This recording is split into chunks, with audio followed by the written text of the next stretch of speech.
And welcome back. Time for business news. We still have the band in studio, so just chill. They're coming back in a few minutes. But for now, let's just take a look at some business news. And the Kenya government has borrowed $1 billion via a syndicated loan from commercial banks, $200 million more than anticipated, according to a report by Thomson Reuters. The borrowed funds are set to meet infrastructure financing, even as the country works towards plugging the huge infrastructure deficit. Early this year, the National Treasury in March disclosed it was raising a total of $1.55 billion in syndicated loans, with $800 million coming from commercial banks and the rest from development finance banks. The $1 billion loan was split into a 2-year tranche and a 3-year tranche. The loan arrangement was arranged by Citigroup, Rand Marchant, and Standard Bank and Standard Chartered Bank. All right.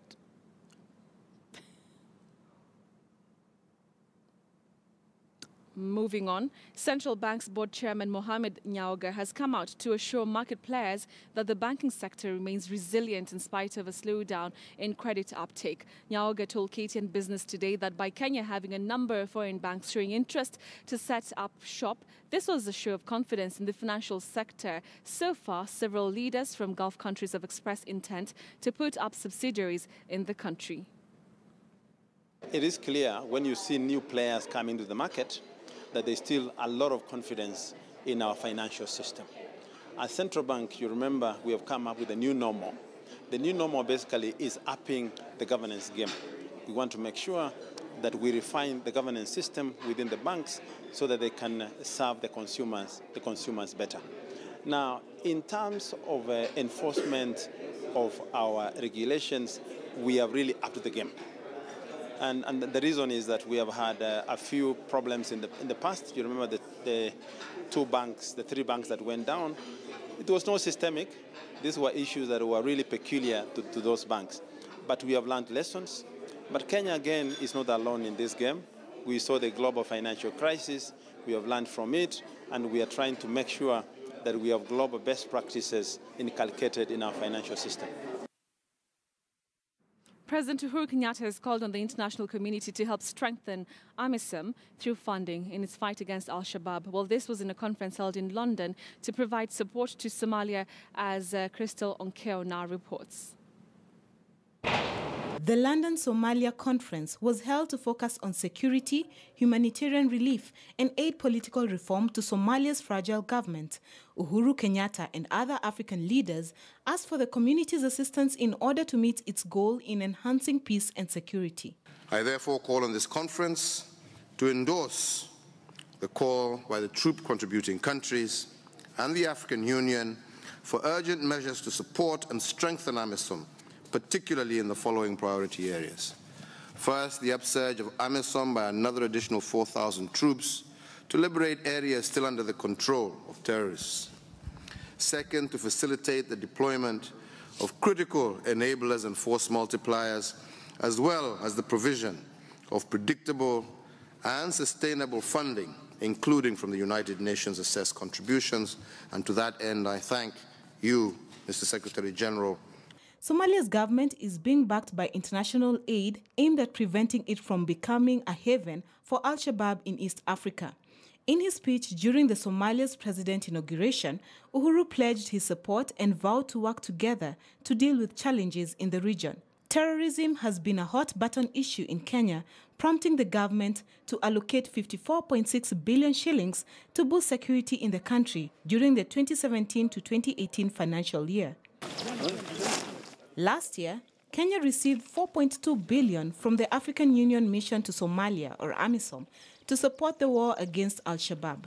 This amount was less by 2.2 billion than the expected 6.4 billion. The war in Somalia has seen Kenya increase its spending on security in the last 4 years in a bid to secure its borders against al-Shabaab. Crystal Onkeo, KTN News.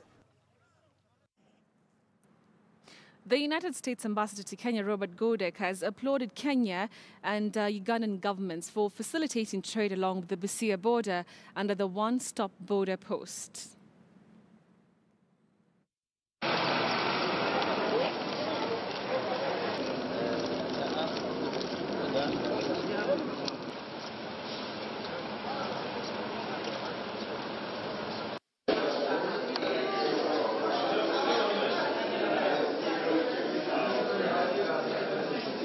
part of my visit here, I've come to this one-stop border post.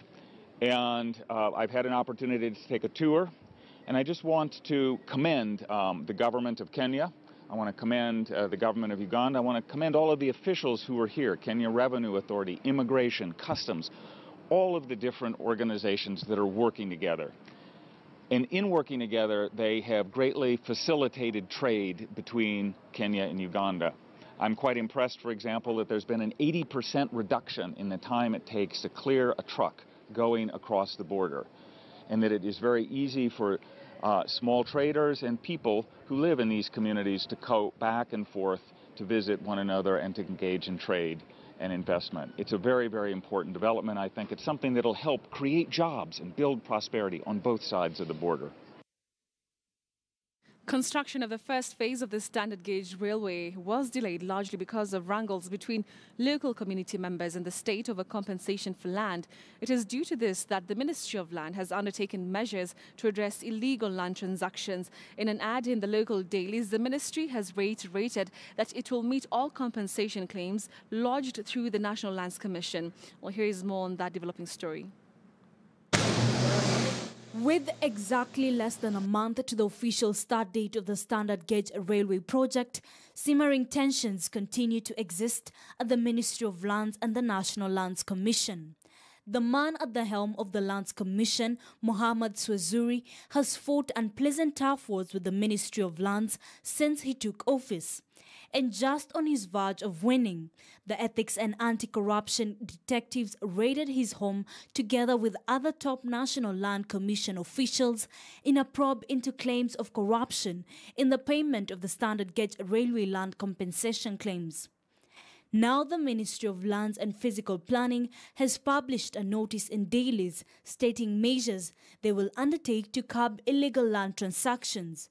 The move comes weeks after Lands Cabinet Secretary Professor Jacob Kaimenyi claimed that Swazuri colluded with fraudsters to pay more than 1 billion shillings in compensation claims for land that belonged to the government. Among the measures taken by the ministry is a systems audit to be conducted by EACC to identify weaknesses and seal any loopholes. The prepared bill on Land Value Index Laws 2016 is also intended to streamline compensation for compulsorily acquired land. On 27th February, a task force was constituted to investigate into the renewal and extension of leases for the last 6 years. The cabinet also gave a directive on 22nd December of 2016 that the Ministry of Land should halt any further processing of leases until the system is streamlined to ensure that the first priorities in renewal of leases is given to those occupying the land. Ashley Mazuri, KTN News.